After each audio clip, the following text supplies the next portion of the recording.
The message came at 7:42 p.m., just as the candle I'd lit for our anniversary flickered low enough to threaten extinction. I remember staring at my phone, rereading the words like they might rearrange themselves into something softer, something less careless. Forgot busy with boss. That was it, no apology, no heart emoji, not even my name.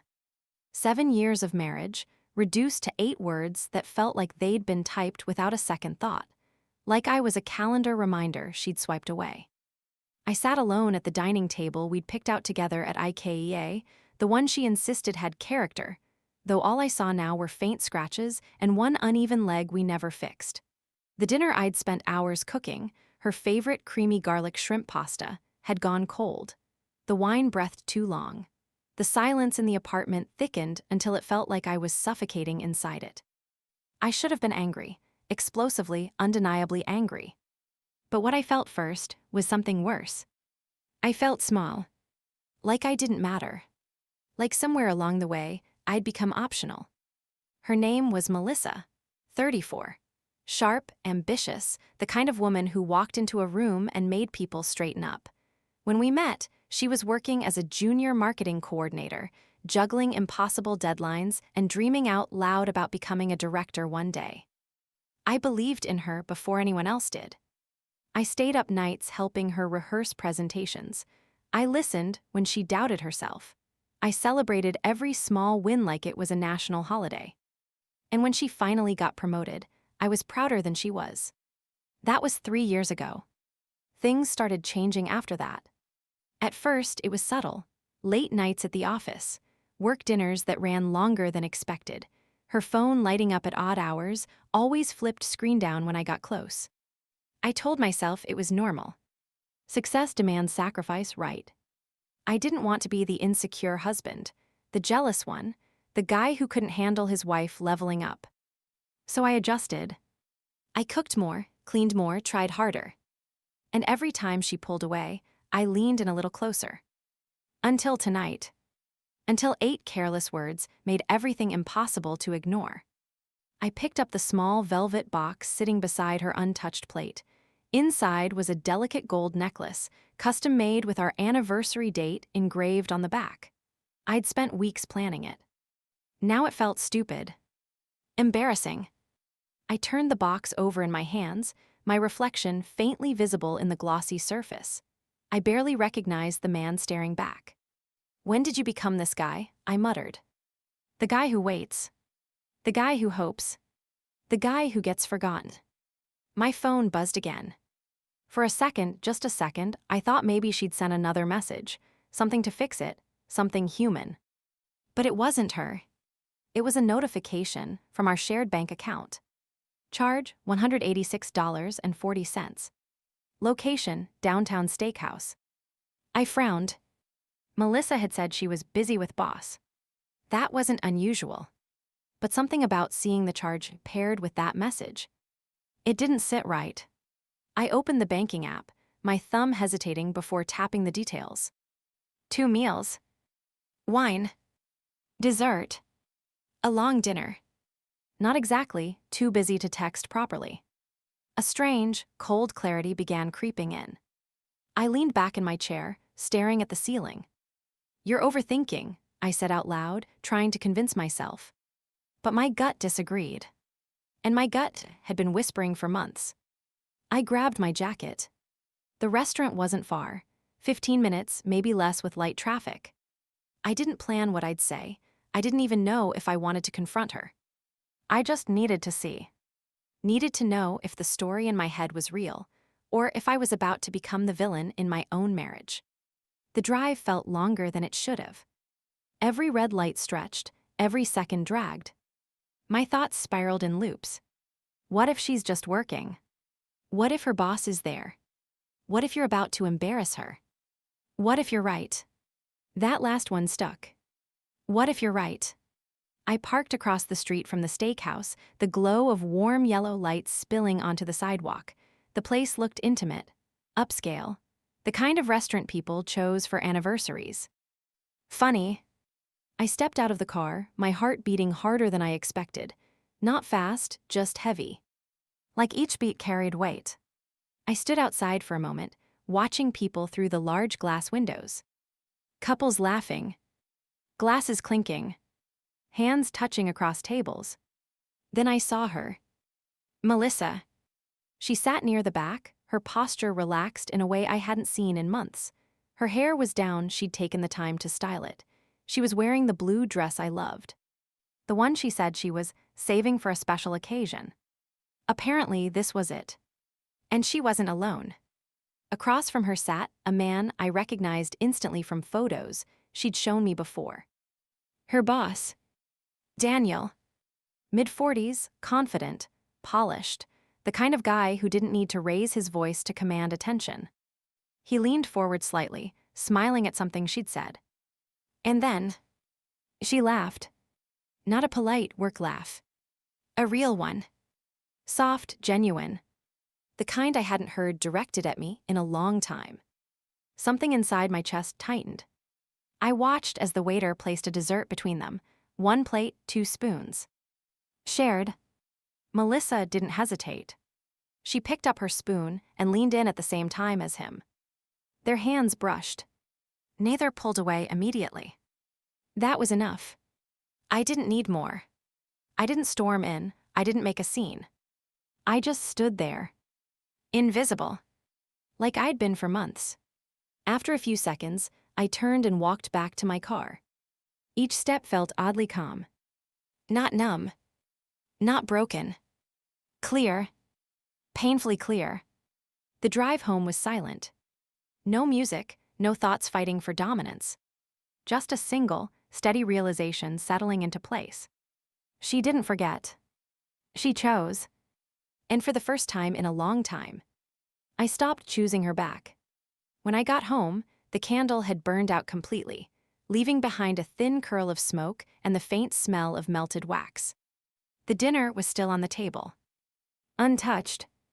I looked at it for a moment, then walked over and dumped it into the trash without ceremony. No hesitation. No regret. Then I picked up the velvet box again. The necklace gleamed under the kitchen light, still perfect, still waiting for someone who would actually appreciate it. I closed the lid. Not for her. Not anymore. I grabbed my keys again. There was someone else who deserved it more. Someone who hadn't forgotten me. Someone who had never made me feel small. Her name was Rachel. And tonight, for the first time in years, I was about to stop being the man who gets forgotten and start being the man who walks away. I didn't text Melissa. I didn't ask where she was. I didn't ask why. Because deep down, I already had my answer. And this time, I was finally ready to do something about it. Rachel opened the door on the second knock. She looked surprised, of course she did. It was almost 10 p.m. and I hadn't called ahead. But her surprise melted into something softer the moment she saw my face. Hey, what happened? She asked quietly. Rachel had always been like that. No assumptions, no drama, just presence. I held up the small velvet box, attempting a smile that didn't quite land. I brought a gift, I said. Her brows knit together. For me. Yeah, I exhaled, stepping inside as she moved aside. Long story. Her apartment smelled like vanilla and coffee, a familiar comfort that hit me harder than I expected. It was smaller than ours, but warmer. Lived in. Real. She closed the door behind me. You look like you just walked out of a storm. I let out a dry laugh. More like I stood in one for 7 years and just realized I was soaked. Rachel didn't press, she never did. Instead, she gestured toward the couch. Sit, I'll grab you something. I sank into the cushions, the weight of the night finally catching up to me. My hands rested on my knees, the velvet box still clenched in one of them. I heard her in the kitchen, the soft clink of a mug, the hum of the kettle. Normal sounds. Grounding sounds. For a moment, I just breathed. When she came back, she handed me a cup of tea and sat across from me, studying my face like she was reading a language only she understood. Okay, she said gently, start wherever you can. So I did. I told her everything. The message. The dinner. The restaurant. Daniel. The laugh. The shared dessert. Each word felt like peeling something raw out of my chest, but I didn't stop. I couldn't, not anymore. Rachel didn't interrupt once. When I finally finished, the silence between us wasn't heavy, it was steady. I said slowly, staring into the tea I hadn't touched. I've been lying to myself for a long time. Rachel nodded slightly. Yeah, she said, I think you have. No sugarcoating. No false comfort. Just truth. And somehow, that helped more. I looked up at her, my throat tightening. Why didn't you ever say anything? She held my gaze, calm but unwavering, because you weren't ready to hear it. That landed. Hard. I leaned back, exhaling. I kept thinking if I just tried harder, showed up more, she'd come back. Rachel's expression softened. Love isn't supposed to be something you earn by exhausting yourself. I let that sit, because it was the exact opposite of how I'd been living. I looked down at the velvet box again, then held it out toward her. This was supposed to be for her, I said, but I don't want it to be anymore. Rachel didn't take it immediately. You sure? She asked quietly. Yeah, I said, meeting her eyes. I've never been more sure about anything. She reached out slowly, taking the box from my hand like it meant something fragile, not expensive, not fancy, but important. She opened it. The gold caught the light again, but this time, it didn't feel wasted. Rachel smiled, a small, genuine curve of her lips. It's beautiful. Yeah, I said softly. It should go to someone who actually sees me. Her eyes flickered up to mine, something unspoken passing between us. Can I asked. She didn't answer with words. She just turned slightly, lifting her hair. And I knew. My hands were steady as I fastened the necklace around her neck. The clasp clicked into place, a quiet, final sound that felt bigger than it should have. When she turned back, there was something different in her expression. Not surprise. Not confusion. Something deeper. You okay? She asked. I nodded slowly. I think for the first time in a long time, yeah. And I meant it. Not because everything was fixed. Not because the pain was gone. But because something had shifted. I wasn't chasing anymore. I wasn't waiting. I wasn't begging for crumbs of attention from someone who had already walked away in every way that mattered. I stayed at Rachel's for a while longer. We talked. Not about Melissa. Not about the past. Just normal things. Movies, work, random memories. And every minute felt lighter than the last. Around midnight, I stood up. I should go, I said. Rachel walked me to the door. What are you going to do? I paused, considering that. Tomorrow, I said, I'm going to end it. She nodded, about time. I smirked slightly, yeah. Then, after a brief hesitation, I added, thank you for not letting me disappear. Her voice softened. You were never invisible, you were just looking in the wrong direction. That stayed with me. I drove home with the windows slightly down, the cool night air cutting through the last remnants of doubt. When I walked into the apartment, the silence didn't suffocate me anymore. It just existed. Melissa wasn't home yet. Of course she was. I didn't wait up. I went to the bedroom, pulled a suitcase from the closet, and started packing. Not everything. Just what mattered. Clothes. Documents. A few personal things. I left behind anything that felt tied to a version of me I didn't recognize anymore.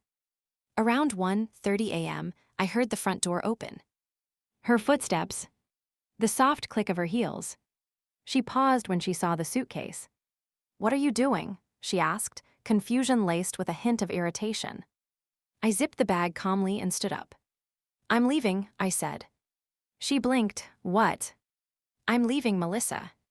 Her expression shifted, confusion turning into disbelief. Because I missed dinner, seriously. I let out a small, humorless laugh. No, not because you missed dinner. I held her gaze, steady and unshaken. Because you didn't. That hit. I saw it in her eyes. The flicker. The realization. Her jaw tightened. You're being dramatic. Am I? I asked quietly. Downtown steakhouse, 2 meals, 1 dessert, blue dress. Silence. Thick. Heavy. She looked away first. It was work, she said, but her voice lacked conviction. Yeah, I nodded. I'm sure it was. Another pause. Then, sharper this time, so what? You're just going to walk out after everything. I took a step toward the door, lifting the suitcase. No, I said, I'm walking out because of everything. She scoffed, crossing her arms. You're overreacting. I stopped, turning back to face her one last time. No, I said calmly, I've been underreacting for years. That one's landed. I saw it sink in. But it was too late. Way too late. Where are you even going? She asked, a crack finally forming in her voice. I thought about Rachel. Her calm. Her honesty. The way she saw me when I couldn't see myself. Then I looked back at Melissa. The woman I had loved. The woman who had slowly stopped choosing me. And I felt nothing. No anger. No desperation. Just clarity. Somewhere I'm not forgotten, I said. And with that, I walked out. No shouting.